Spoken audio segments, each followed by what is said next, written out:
invitarles nuevamente a lo que va siendo la recta final de esta Feria Internacional del Libro de Bogotá. Hoy tengo el gusto de presentar dos obras del mismo autor. Hemos dispuesto este espacio también parte de la tarde para presentar estas obras que fueron coeditadas entre la editorial Tirando Blanc y la Universidad Sergio Arboleda. Hoy me acompaña el autor Luis Fernando Vélez Gutiérrez y vamos a tener la presentación editorial Experiencias de Justicia Transicional y Participación de la Sociedad 4.0 y Historia y Camino hacia la Regularización de las Drogas Ilícitas, ambas del mismo autor. Historia y Camino hacia la Regularización de las Drogas Ilícitas ya había sido presentada en un espacio anterior en compañía del doctor Valdivieso, que fue fiscal general de la Nación y quien también prologó esta obra. Y hoy, para esta presentación editorial, vamos a empezar con el libro de Experiencias de Justicia Transicional y Participación de la Sociedad 4.0. Nos acompaña el excomisionado de la verdad, Carlos Guillermo Ospina. Les damos nuevamente la más cordial bienvenida al doctor Carlos, al doctor Luis Fernando por acompañarnos en el stand, por haber aceptado esta invitación y bueno, somos todo oídos. Adelante.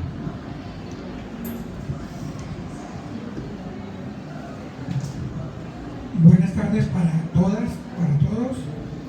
Luis Fernando, qué placer estar hoy con ustedes cuando uno dice ya a hablar con Luis Fernando sobre este tema y yo no soy la persona adecuada, pero bueno, mi amigo me mete en vacalocas que a veces uno dice cómo voy a salir de acá. Ya vieron de que Luis Fernando ha escrito varias obras, pero yo quiero hacer la presentación de esta obra especialmente y veo que esta juventud, estos muchachos, está dirigida con ustedes, porque esta obra es el futuro de la paz de Colombia, para entender un momento coyuntural de lo que estamos viviendo. Pero primero quiero explicarles quién es Luis Fernando. Es profesor de la Escuela de Derecho del Instituto de Derecho Penal y Ciencias Criminalísticas José Vicente Concha, de la Escuela Mayor de Derecho de la Universidad Sergio Arboleda, profesor invitado de la Academia Interamericana de Derechos Humanos, de la Universidad Autónoma de Coahuila, México, investigador docente del Instituto Latinoamericano de Altos Estudios, fue profesor de la Universidad Externa de Colombia. Estudió bastante. Dice uno, con razón, que no le fácil estudiar. Máster en Delitos y Justicia Internacional del Colegio de Criminalística de la Ciudad de Nueva York, con estudios avanzados en Justicia Social,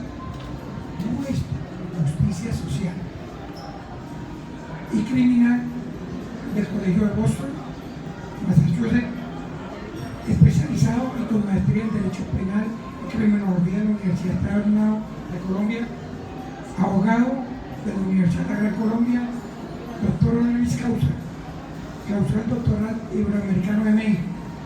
En Colombia trabajó como juez municipal en Bogotá en la mesa, juez de instrucción, fiscal regional sin rostro.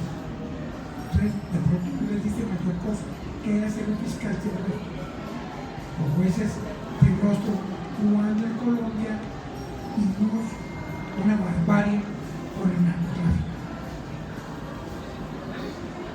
Estuvo en Cali, en Bogotá, fue director académico de la Escuela Judicial Rodrigo Lara Bonilla, consultor de la Agencia de los Estados Unidos para el Desarrollo USAID, en la unidad de búsqueda de personas dadas por desaparecidas, consultor de la Defensoría Militar, funcionario de la Secretaría de Transparencia del Departamento Administrativo de la Presidencia,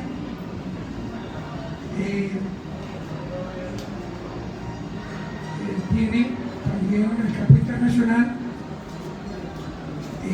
trabajó con esta comisión que se hizo en Guatemala, fue investigador legal de la Comisión Internacional contra la Impunidad, sigue en Guatemala bajo la coordinación de las Naciones Unidas.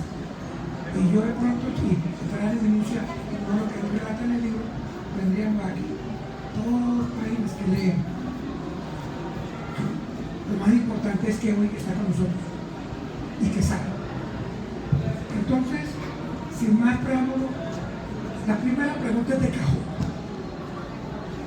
¿Por qué le dio por escribir este libro? Carlos, muchas gracias por esas palabras tan generosas.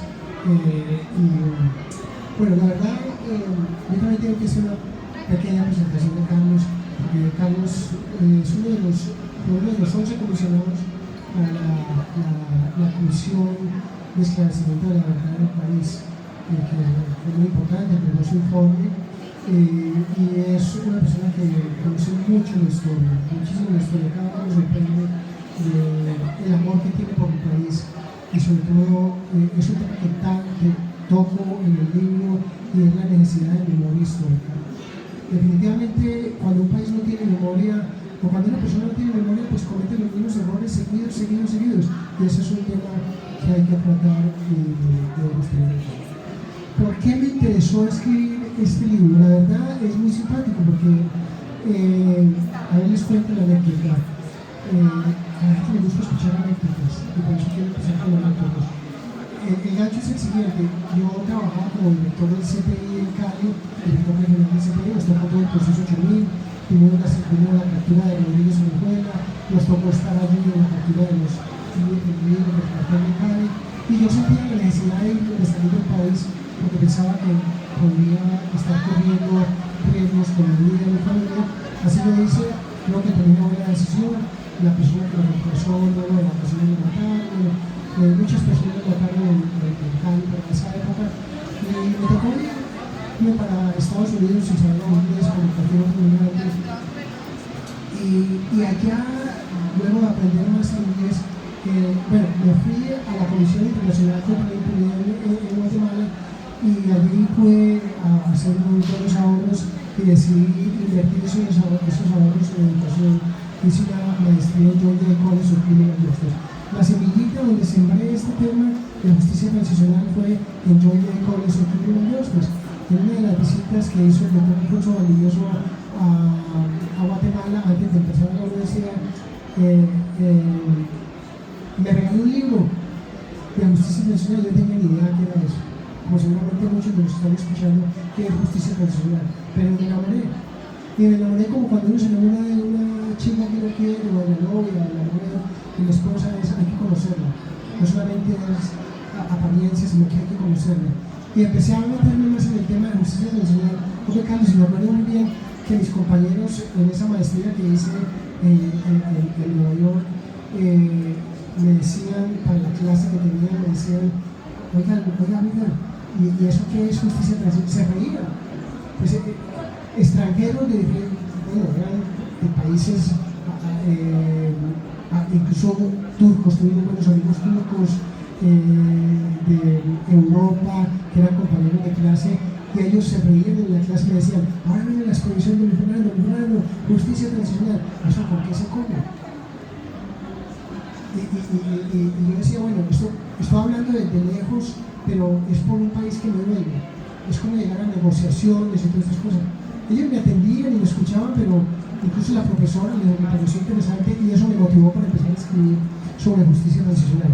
Entonces, básicamente, ese es el origen anecdótico de por qué escribí el libro, y al final tengo que concluir aún viviendo en el exterior por más de 15 años, uno no deja de ser colombiano, uno no deja de sentir dolor por la patria, uno no deja de pensar por qué Colombia tiene ese ADN de violencia, y a pesar de que pues, estaba tranquilo, porque fue una ciudad muy tranquila, además, entonces me motivé básicamente a escribir el libro de justicia transicional.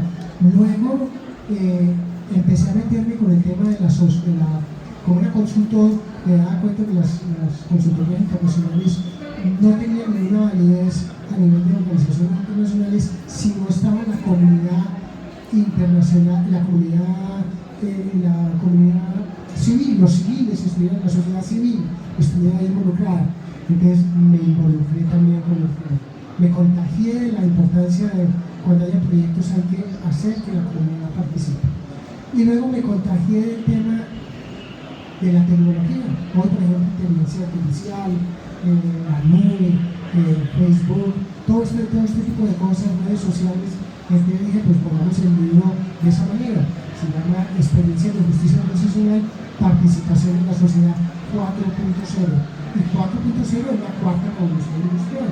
La cuarta revolución, la primera, sabemos, es la máquina de vapor, la segunda, la producción en masa, la tercera, la digitalización de la información, y ahora que estamos viviendo básicamente en punta de lanza está la inteligencia artificial. Y ahí es donde tenemos que tener en cuenta que cualquier proceso de paz debe ser soportado con la comunidad, o sea, la sociedad civil, y esa sociedad civil debe soportarse con herramientas tecnológicas. Por eso el título del libro. ¿Y por qué Colombia, Guatemala y México?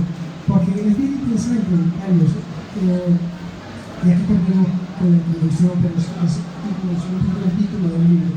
¿Por qué Colombia, Guatemala y México? Porque si usted quiere saber una experiencia de justicia transicional o de procesos de paz en el mundo, estos son tres extraordinarios ejemplos. Viví en Guatemala y entonces yo diría, a ver, Colombia tiene, queramos o no queramos, tiene el sistema de justicia transicional de proceso de paz más sofisticado en el mundo, en la historia de la humanidad. No existe ningún proceso en el mundo con elementos de justicia transicional que tengan los elementos que tiene el proceso de Colombia. Que nos guste o no nos guste, que vaya a ser exitoso o no vaya a ser exitoso, pero lo que sí puedo asegurar para el futuro es que por allá en el 2070 o 2100, pues, si estarán escuchando esto, me darán la razón, es que si Colombia es exitoso en este proceso, con las dificultades que tiene, con los sinsabores que tiene, va a ser el referente a nivel mundial. Ni siquiera la Biblia, para decirlo así, tiene un proceso de justicia transicional con los elementos, obviamente les puede tener, si no lo van viendo, pero unidos, no existe, es el proceso más sofisticado del mundo. Recuerdo en una reunión, precisamente también acompañado con el doctor Alfonso Valle, y eso, en Open Society también estaban expertos mundiales, y ellos decían estas mismas palabras que yo les traje, y decían, a nosotros se nos hace agua en la boca de hablar del proceso de justicia transicional. Entonces Colombia, empecemos por ahí, tiene el proceso de justicia transicional más importante, en primer lugar. En segundo lugar, ¿por qué Guatemala? Porque Guatemala tiene un proceso de justicia transicional que al final, después de 36 años de guerra, confunde el concepto de justicia transicional. O sea, realmente la justicia transicional no ha sido suficientemente aplicada para un proceso de paz en donde más del 93% de las víctimas fueron indígenas mayas. Entonces, es bueno comparar. Yo digo a los estudiantes, es muy bueno salir del país, es muy bueno dejar el tema para que conozcamos qué pasa en otros lados y salgamos del mal de vereda. Y los estudiantes me dicen, ¿qué es el mal de vereda? Hombre, el mal de vereda es que cuando uno se va del pueblo o de la vereda, regresa ya capacitado, profesional o lo que sea, y se casa, perdóneme, pues con la primera que vio, y la parece que es la más bonita del pueblo, o a la mujer le parece que ese es el más lindo del pueblo, y resulta que esta persona ya está mucho más preparada y sale de ahí y se da cuenta que, wow, ¿qué pasó acá? Estoy viendo una cantidad de personas. Lo mismo pasa con el tema del proceso de paz en Colombia. Entonces, llegamos a Guatemala y me doy cuenta que Guatemala tiene muchas dificultades en cuanto, sobre todo para satisfacer las víctimas, los derechos de las víctimas. Teniendo conflicto armado. Bueno. Y la historia de por qué México es porque como consultor de México en temas de desaparición forzada por más de ya 9 años, con el gobierno mexicano y con la Academia Interamericana de Derechos Humanos, pude descubrir cómo en México, y esto es novedoso, yo creo que para uno escribir uno tiene que arriesgarse también. Y yo lo descubría con compañeros, académicos, abogados, y yo les decía, hombre, a ver, Colombia, el proceso de justicia transicional más avanzado del mundo. Guatemala, mucho que desear y hay mucho que aprender, porque realmente las víctimas se están muriendo ya esperando que se les dé la justicia, se están enfermando, se están muriendo, los victimarios igual, o sea, no llegó. Es una justicia transicional en bocas. Y México No dicen pues que justicia transicional solo se aplica cuando hay conflicto armado. Yo sostengo en mi libro que en los elementos de justicia transicional también se pueden aplicar sin necesidad de que exista conflicto armado. Soy un nuevo solitario en este concepto, pero me sostengo y sigo aullando solo con esto, y yo sé que se ha escuchado ya, y hay algunos que lo están repitiendo. Pues hoy en México, cuando hace 8 años yo hablaba de los elementos de justicia transicional con las víctimas del gobierno, me decían, no, eso no. Hoy en México, de tanto insistir, hoy se está aplicando, y tengo un buen amigo en México, un magistrado de allá, que ya está aplicando conceptos de justicia transicional sin conflicto armado. Entonces, ¿en qué queda el elemento que sustenta la razón de ser de la justicia transicional? No es exactamente conflicto armado. También se puede aplicar elementos de justicia transicional cuando hay graves violaciones de derechos humanos, y en México no existen. Por ejemplo, desaparición forzada, por ejemplo, torturas. Entonces, y México ya lo está haciendo. Así que me alegra de alguna manera influir doctrinariamente en este sentido. Muy bonito, Carlos, pero sigamos entonces con la otra pregunta. Muchas gracias. Bueno, entonces partimos de una base, vamos a ver, ¿por qué justicia transicional? Quiere decir que hay una justicia ordinaria, una justicia especial. Pero esta justicia transicional es por un hecho. ¿Cuándo se aplica? Lo acabamos de ver que se aplica cuando hay un conflicto armado, especialmente. ¿Desde cuándo hay conflicto armado? Yo le preguntaría a las dos niñas que están adelante, ¿y tú dirías alguna fecha? Desde antes de nacer tu papá estábamos en conflicto. 70 años y de pronto más. O sea, en Colombia no nos hemos puesto de acuerdo cuando inició el conflicto. Ok. Quiere decir que la justicia normal, ordinaria, se desbordó. Entonces hay que aplicar un remedio que se llama justicia transicional y está escrito muy bien en el libro. ¿Por qué se hace? Tiene unos elementos especiales. Esa justicia transicional no es sino por un momento coyuntural.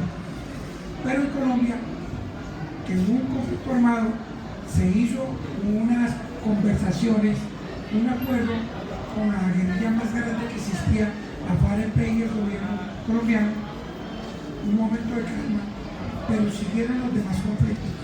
O sea que esta justicia, para ustedes que están entrando a la vida, se va a prolongar muchos años. La justicia transicional tiene unos elementos especiales que buscan, y quiero saber cuáles son los elementos y esos mecanismos, procedimientos express que tiene la justicia transicional. Muchas gracias, Carlos. A ver,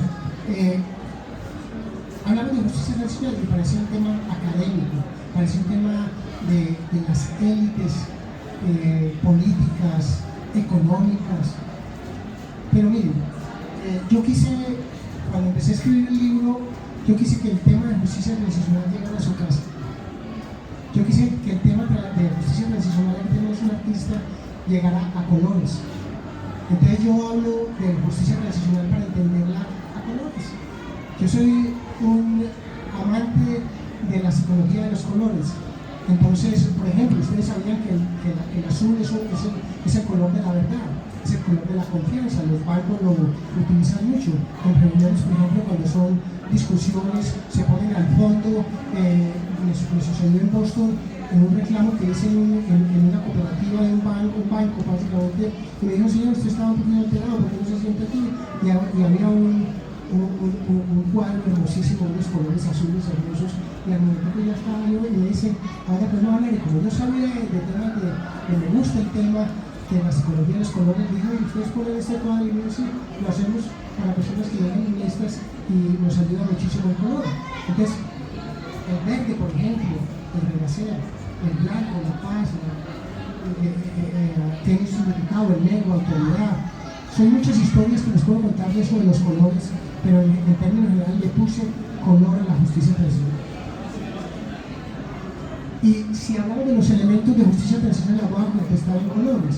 El primero es la verdad, y el color de la verdad es el azul. El segundo elemento de la justicia transicional es la justicia. Y obviamente, pues eso es interpretación. La justicia puede ser en negro. No en vano, por ejemplo, es autoridad. No en vano, por ejemplo, la torre de los jueces no es amarillo pollo, por ejemplo. No, es negro, es autoridad. ¿Cierto? Y le podemos color. El segundo elemento, el primer elemento, verdad, justicia. El segundo, reparación. El verde es renacimiento, es florecimiento, es esta palabra muy importante que es la resiliencia. Y la garantía de no repetición, pues podemos ponerle color blanco, amarillo, el que ustedes quieran. Pero la justicia transicional tiene un color, y hay un color bien interesante que me gusta mucho. De hecho, Frank Sinatra decía que el color naranja era el color más alegre que había, un color trópico. Pero si ustedes, alguno de ustedes hace yoga o están comprometidos en meditación y demás, el chakra que va aquí en el abdomen es color naranja, porque el color naranja es el color de la innovación. Así lo pensaban los griegos, así lo pensaban lo han pensado, por ejemplo, comunidades indígenas en Perú. Entonces el color, recuerdan con la administración del presidente Duque hablaban de la economía naranja. ¿Eso qué es? ¿Eso con qué se toma? La economía naranja, porque son todas esas actividades de emprendedores. El emprendimiento es de color naranja, ¿sí? Entonces no es vano, hoy le hago homenaje al color naranja, por eso le puse una corbata naranja, porque va a hablar de justicia personal. Entonces, si hay una economía naranja, hay un derecho naranja. O sea, la justicia transicional es una herramienta innovadora, que no solamente es una herramienta jurídica, sino que es una herramienta innovadora social, cultural, económica, porque la justicia transicional también acude no solamente a elementos judiciales, sino a elementos extrajudiciales. Empecemos por definir entonces eso, la definición de justicia transicional en colores para los artistas, pero las amas de casa, los amos de casa que nosotros somos muchos también, ¿cierto? El color justicia traigo en el libro pensando en mis estudiantes y pensando en ustedes, en la gente común y corriente de la calle, que no nos dejemos intimidar por el concepto de justicia transicional. Yo hablo de justicia transicional casera, justicia transicional doméstica. ¿Cómo aplica usted justicia transicional doméstica? Sencillo, enséñeselo a su hermanito de 4 o 5 años, enséñeselo al novio, a la novia, o al esposo, o al abuelo. El tema de llegar a la justicia transicional hay que llegarle culturalmente y pedagógicamente. Entonces, ¿qué es justicia transicional para ustedes, para todos? Miren qué tan sencillo. Si la justicia transicional tiene 4 elementos, verdad, justicia, reparación y garantía de no repetición. A mí me encanta hablar de novelas, porque es la forma como en Estados Unidos hicieron una campaña sobre la diabetes, que es de lo que más mata en Estados Unidos a los latinos, y lo hicieron unos norteamericanos, y el sistema no funcionó, la propaganda no funcionó. Entonces le dijeron, señores, que a los latinos hay que hablarle con novelas. Hola papá, hola mamá, ¿cómo estás? No va a comer las papas fritas que es una novela, ¿sí? Y eso les funcionó. Entonces, pensando en eso, hablemos de justicia transicional en novelas. Y vamos a aplicar justicia transicional doméstica. La señora, el novio, la novia, cualquiera, no quiero cualquiera de los dos me fue infiel. O el hermanito se le comió las galletas al hermanito menor, aplíquele justicia transicional. Primero, dígame la verdad, ya sea el que puso los cachos o el que se comió las galletas. Dígame la verdad, eso es justicia transicional. Exacto, dígame la verdad. La segunda, justicia. ¿Cuál es la justicia que le va a aplicar? Si es al que le pusieron los cachos, córtenle los servicios. ¿sí? Justicia, aplíquele a justicia. Como quiera, yo no estoy en contra del tema de violencia, pero aplique la justicia. Que los amigos se me acerquen, oiga, por favor, mire cómo lo tiene ya acabadito, no me lo come, o la mujer está sufriendo mucho. Todo es justicia, le aplicó justicia. Segundo elemento de justicia transicional. Al hermanito, justicia, queda castigado. ¿Sí? Tercer elemento de justicia transicional, reparación. Reparación. El manito tiene que devolverle. Usted le robó 2 galletas, pues devuélvale 5, porque además no tiene que reparar. Vean qué tan sencillo.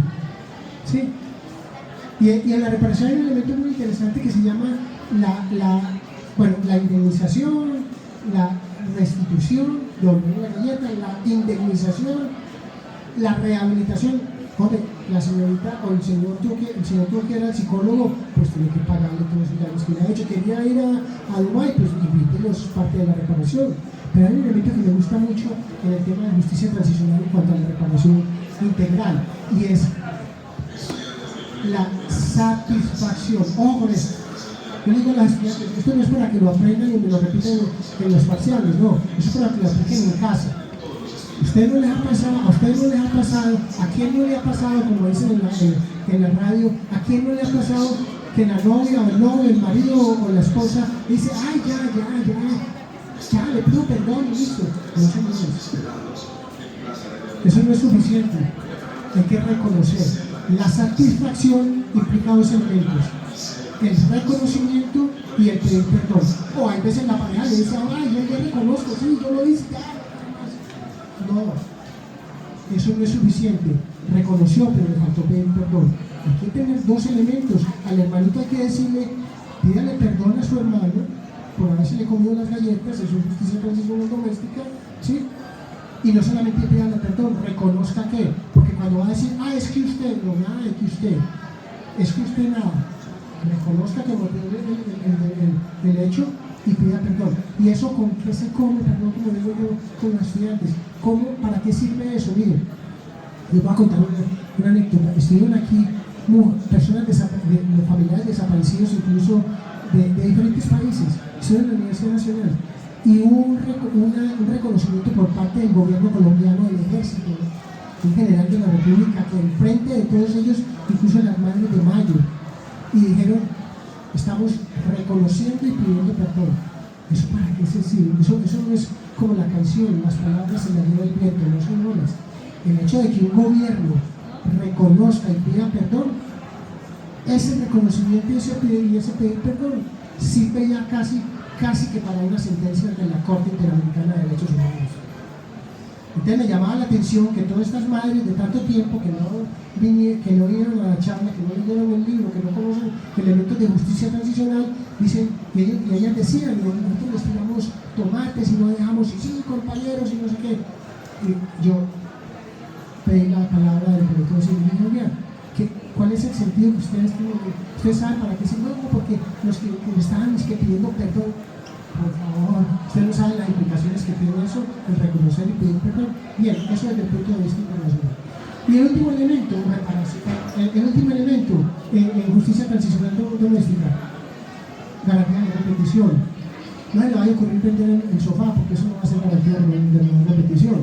Pero garantía de no repetición puede ser, denme la clave de su teléfono, muchos otros elementos que sirven de garantía de no repetición. En Colombia la garantía de no repetición, por ejemplo, con la falta de participación de la sociedad civil, es precisamente que hoy cualquiera de ustedes puede establecer un partido político. Antes de la Constitución de 1991 eso no era posible, o es liberal o es conservador, y si no, de malas. Entonces, esto es garantía de no repetición. Garantía de no repetición es educación. Hace 30 años nosotros íbamos al Ejército Nacional a dar charlas sobre derechos humanos, y a uno lo deberían y decían, no porque era juez. Entonces me respetaban, y teníamos escolta y toda esa cosa de un juez sin rostro. Entonces como que tenían un respeto por uno. Pero el ejército era como queso para el ratón. Este es un guerrillerito vestido bien.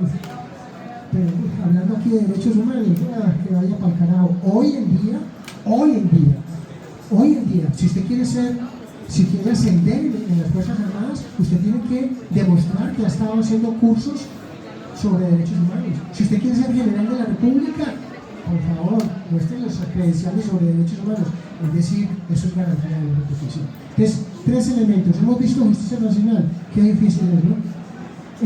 Esa carreta que nos han echado de que justicia nacional es para allá los emprendedores y los escritores y los profesores y los políticos. No. ¿Y por qué es importante entender esto? Porque el tema de justicia transicional, así doméstica, como lo están entendiendo, aplíquenlo con la novia, aplíquenlo con el marido, aplíquenlo con el hermanito mayor o el hermanito menor. 3 elementos, ¿verdad? Justicia transicional y garantía de repetición. ¿Sí? ¿Y por qué es importante eso?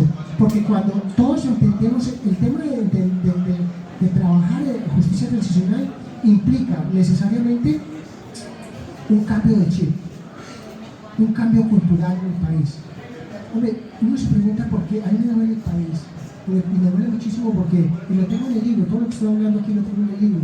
¿Cómo puede ser que no hay ninguna generación, de ninguno de ustedes, ni el más, con más juventud acumulada que esté aquí en que presente acá, ni su tatarabuelo ni su tatarabuelo ha vivido en un país en paz? Colombia es un país que tiene un ADN marcado de violencia social, cultural. ¿Sí? Entonces, ¿cómo puede ser que incluso yo siendo abogado soy un crítico de la carrera de abogado? Porque a nosotros nos enseñan es a litigar es choque, es pelear. En Japón es una vergüenza para los abogados que llegan al juez sin haber llegado a la solución entre ellos, porque hay conciliación. Eso no lo tenemos nosotros en el chip. No manejamos ese chip. Aquí hay que pelear. Si usted necesita un abogado, yo necesito un abogado bien perdido porque necesito dejar en la calle, o lo necesito dejar en la calle. Y salen por montones. Entonces, a los abogados no se les ha generado esa cultura, y eso es parte de la cultura en Colombia. Entonces, yo les cuento, no sé si ustedes han escuchado el libro de Víctor Frank, El hombre en busca de sentido. Víctor Frank estuvo en el centro de concentración en la Segunda Guerra Mundial, y un hombre estudioso del tema de la conducta humana y demás, psicología, psiquiatría, todo el tema. Y entonces él decía que pudo sobrevivir allá porque siempre tuvo un apego al tener que recordar a su esposa de que esperaba sobrevivir y estar con su esposa para la sopa que le gustaba. Y él se dio cuenta, es lo que aparece, la logoterapia.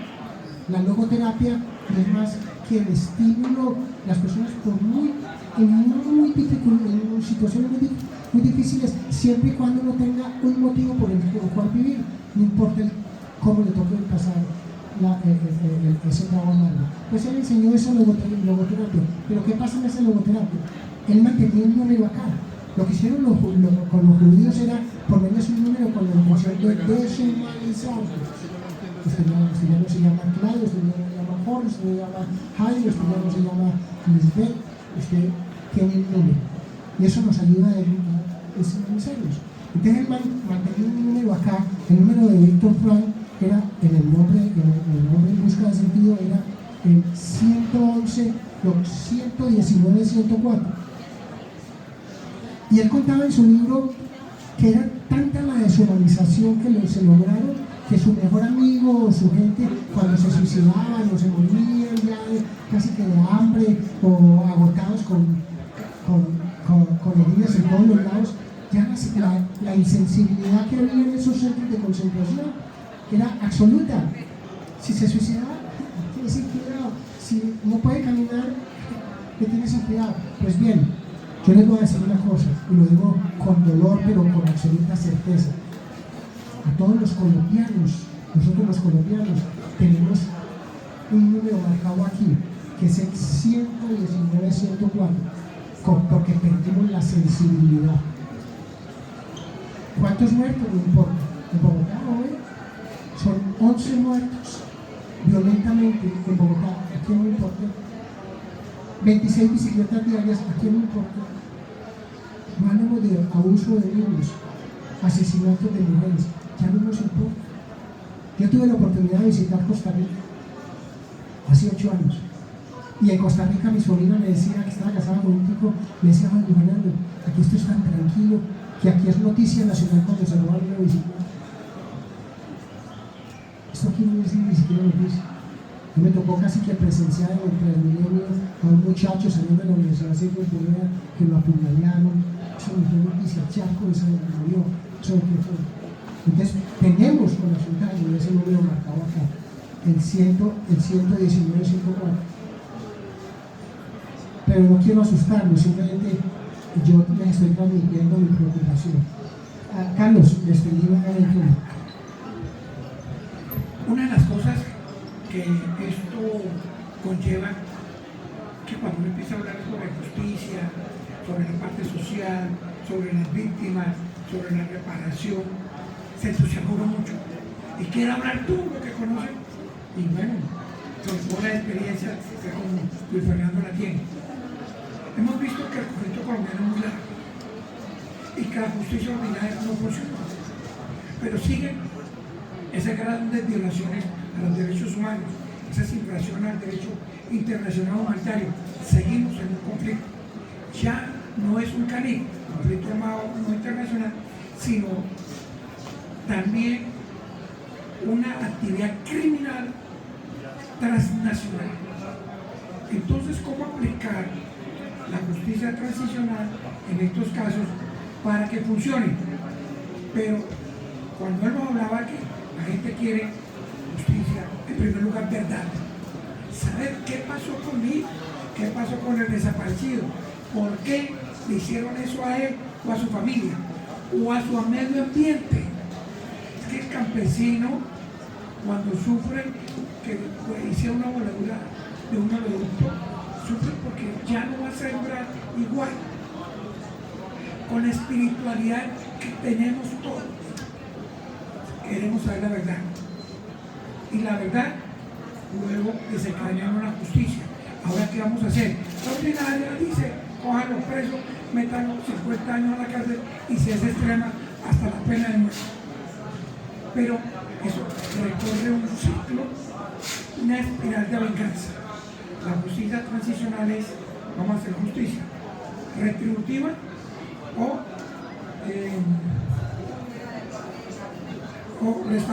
restablecida. Y me llega a la mención algo que él no menciona, pero yo quiero poner como un ejemplo. Doña Fabiola Lalinde, la madre de un desaparecido en Andes, Antioquia, luchó 20 años para saber qué pasaba con su hijo y qué había pasado, qué lo hizo y cómo lo hicieron y por qué. Cuando por fin aparecieron los restos de su hijo, tuvo una indemnización económica y todo el mundo dice, se llenó de plata. Mire que ella pidió dos cosas. Primero, no me dé la plata.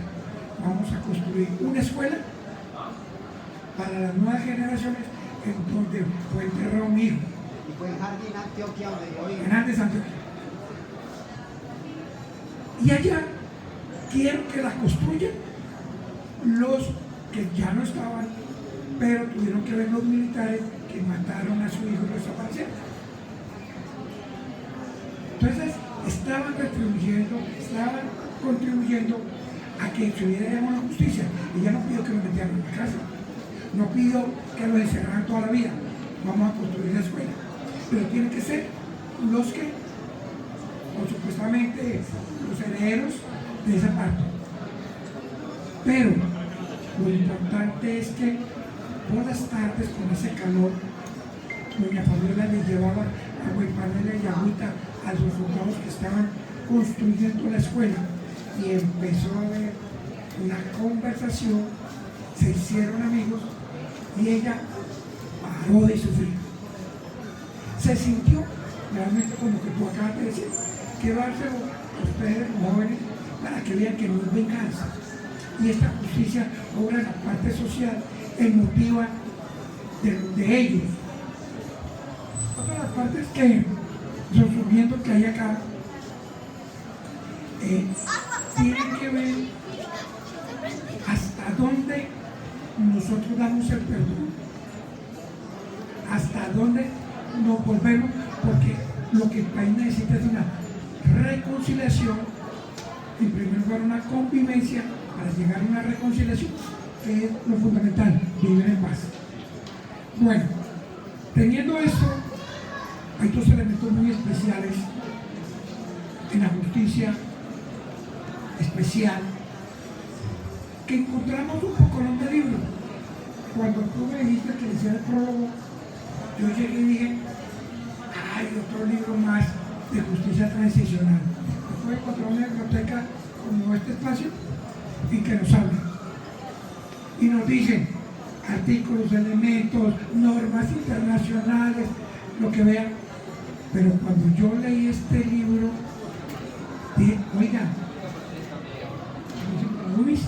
para muchachos, porque es que si no hacemos educación en los jóvenes que entiendan qué es la justicia transicional, no vamos a salir de este enredo. Y esa es una de las grandes diferencias que tiene tu libro con los demás libros académicos. Sí, es un libro muy académico, pero parte de una experiencia vivida por él, parte de una experiencia de lo que hay para mostrárselos a la futura generación. Con esto, hay dos cosas de la justicia.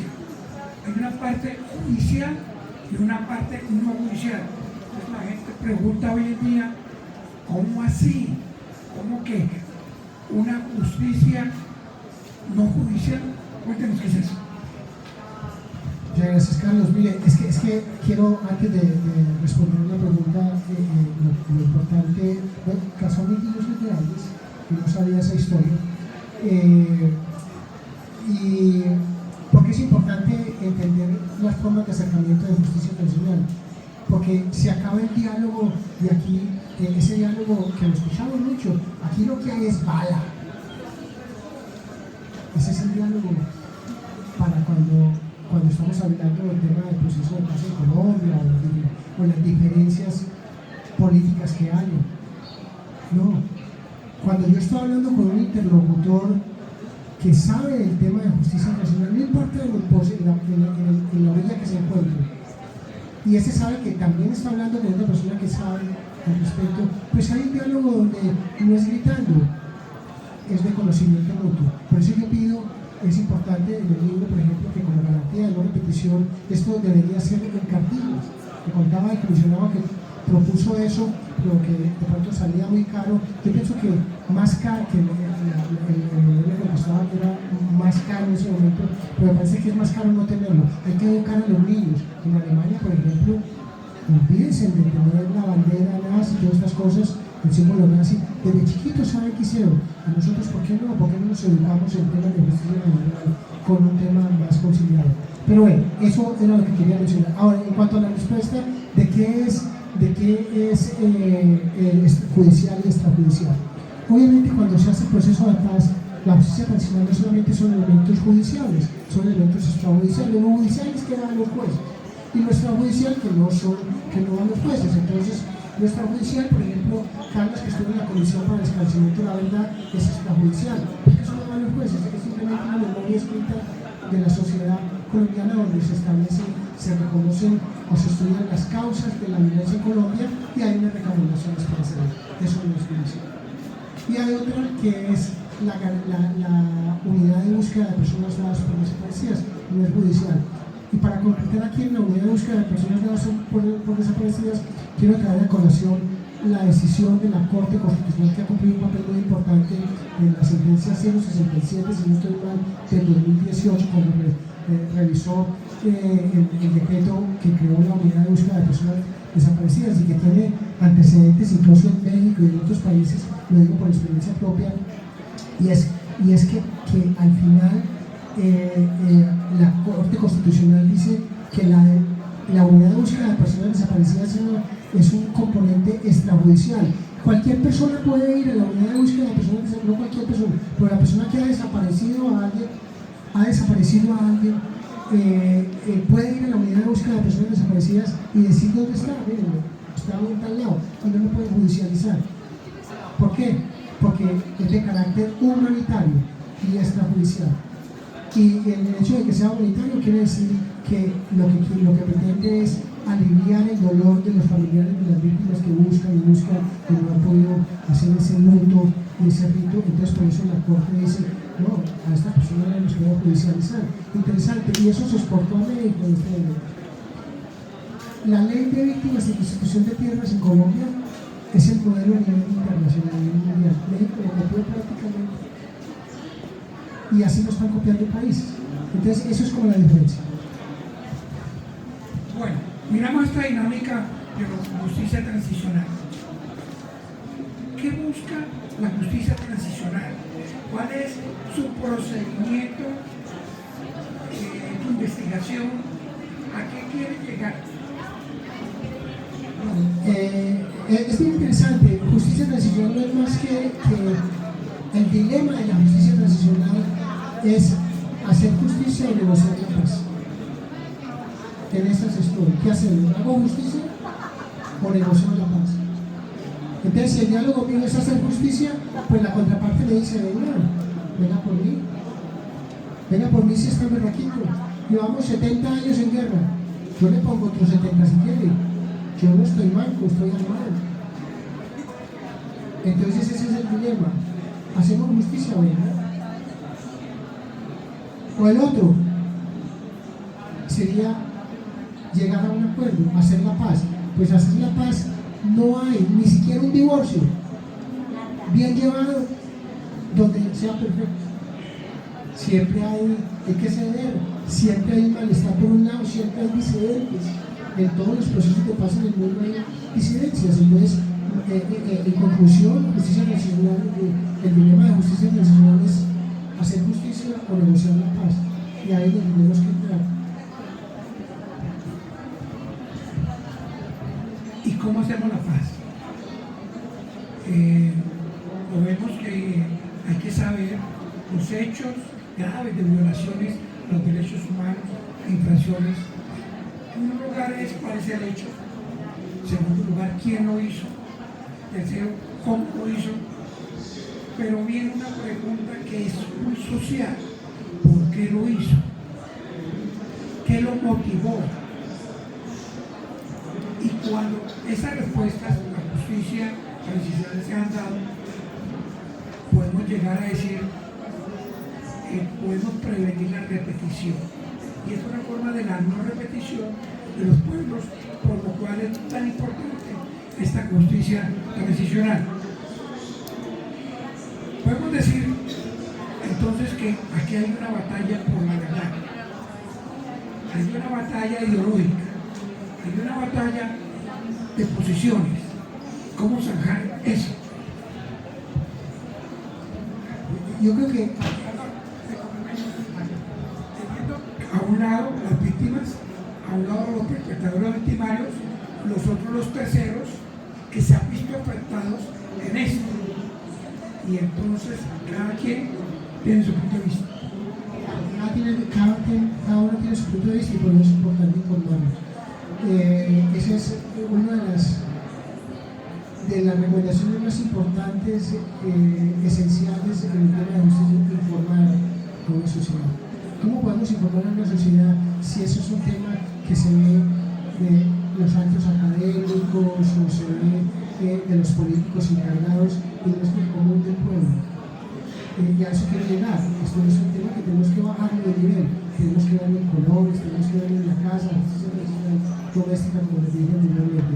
No quisiera abusar de mis invitados y las personas que han venido, pero si quiere hacemos preguntas corticas y nos ponemos, preguntas para ustedes. Si alguno de ustedes tiene una pregunta para hacer, pues agradeceríamos.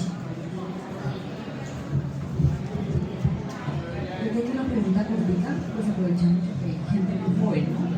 Y veo que tiene 2 libros, Historia y Camino hacia la regularización de lenguas ilícitas y las experiencias de justicia y las experiencias de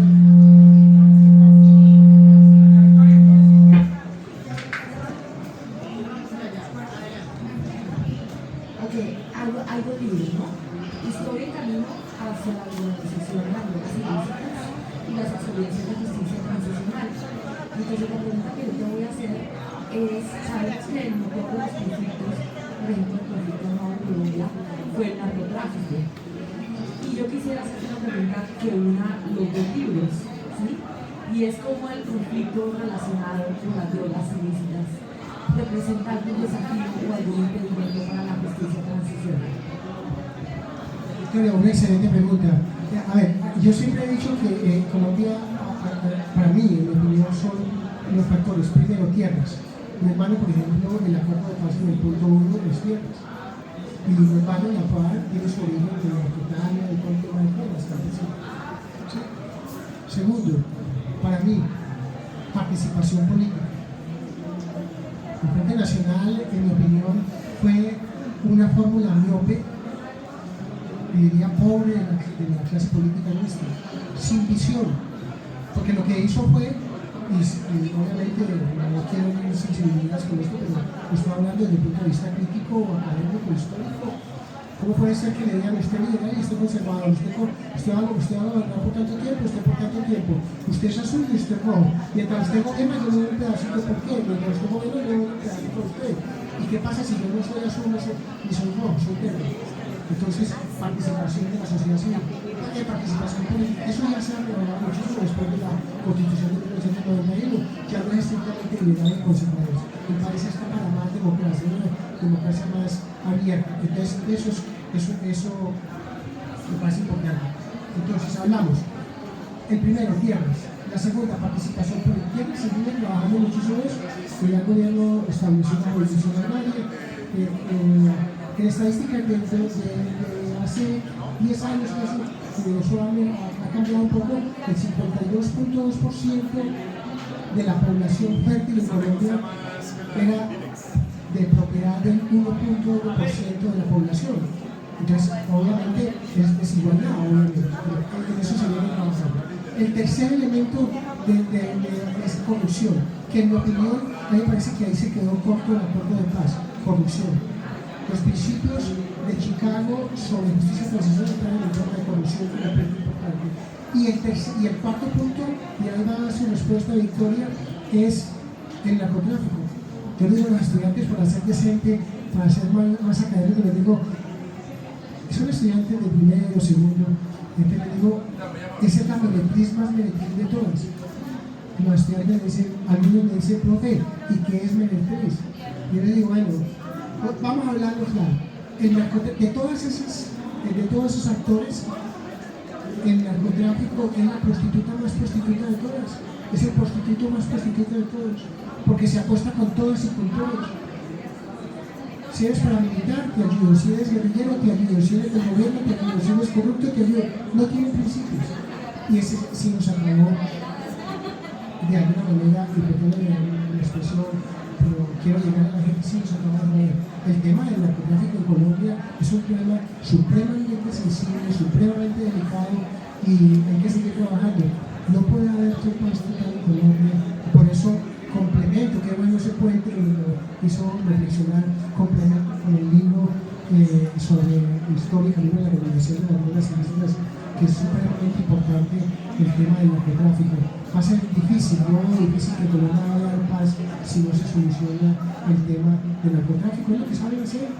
No me van a ofrecer a mí como campesino o el tema de drogas, si estoy trabajando, ese es mi negocio, que me van a ganar por decir así 5 o 6 millones de pesos mensuales, y me dicen, no, venga, le damos un sueldito, salario mínimo, pues no va a cambiar, y además es lo único que saben hacer.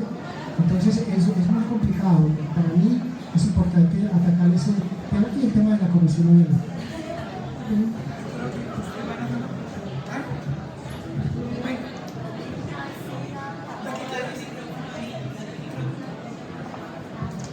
Mucha atención a la delegación.